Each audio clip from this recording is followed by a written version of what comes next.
Почитувани граѓани, почитувани представници на медиумите. По вчерашната одлука на Основниот суд Скопје 1 Скопје за политички монтираниот случај пуч јавно соопштувам. Не го признавам правосудството како независна власт по устав и по закон.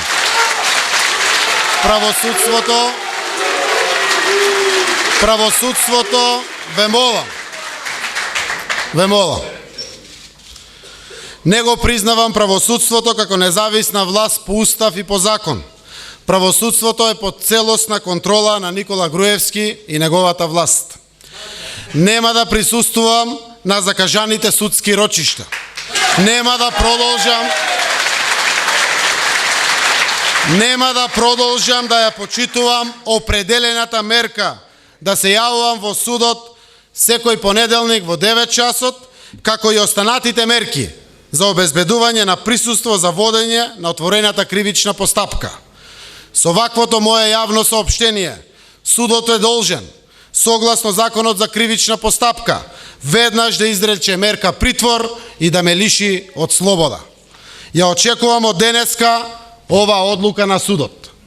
Јас сум во просториите на СДСМ или во кампот на слободата пред владата, заедно со граѓаните. Ке појаснам кратко. Одлуката на Основниот суд Скопје 1 Скопје да се прифати обвинителен акт против мене, нарачан од Никола Груевски и спроведен од Марко Зврлевски, е врв на апсурдот на овој предмет од самиот негов почеток. Судот нема дадено никакво објаснување за одбивањето на разумните приговори на обвинението. Не само за мене или мојот адвокатски тим, туку и за домашната и за меѓународната пред се правосудна јавност. Фактичка состојба е дека луѓе лежат во затвор за шпионажа, а нема информација за која странска земја, за која странска служба или за која странска институција шпионирале. Се обвинува председателот на најголемата опозициона партија за насилство врз премиерот, затоа што барал предвремени парламентарни избори и техничка влада, а јавноста е сведок на договорот меѓу власта и опозицијата за предвремени избори на крајот на април 2016 година, со посредство на еврокомесарот Хан, амбасадорите на Европската унија и Соединетите Американски држави. Едно лице лежи во затвор исклучиво за помагање на насилство кое наводно јас сум го направил врз Груевски.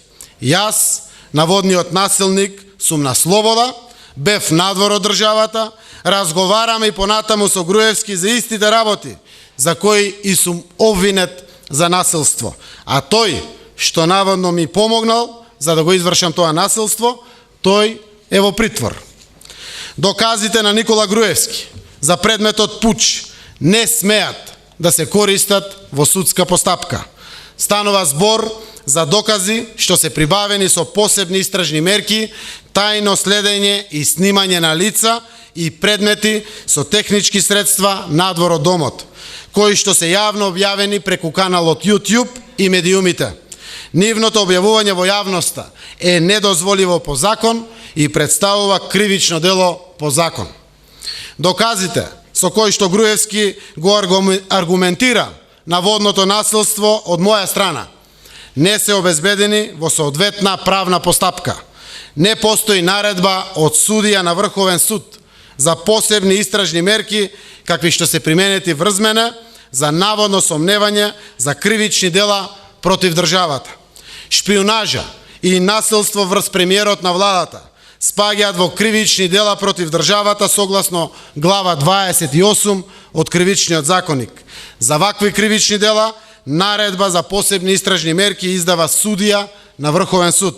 Во наводниот случај пуч наредбата е издадена од судија од Основен суд Скопје 1 Скопје.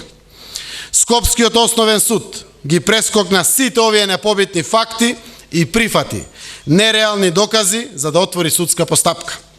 Ваквата одлука на судот за монтираниот случај пуч е јасна потврда на се што објавивме во процесот Вистината за Македонија за целосна контрола на судството од страна на фамилијата на власт.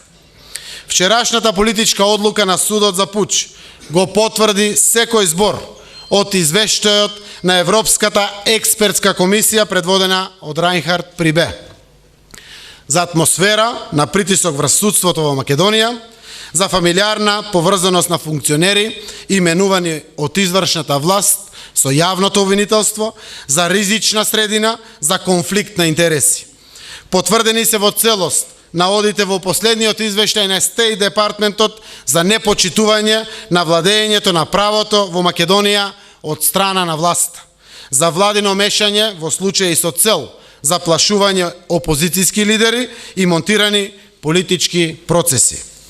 Почитувани граѓани, независно од притисоците врз мене, информирам дека преговорите со Никола Груевски со власта ќе продолжат. Погазени се основните човекови права и слободи во нашата земја. Во прашање е слободата и иднината на граѓаните на Република Македонија. Таа слобода, за која што копнееме и се бориме, јас, вие, Социјалдемократскиот сојуз, опозицијата, демократската јавност во Македонија.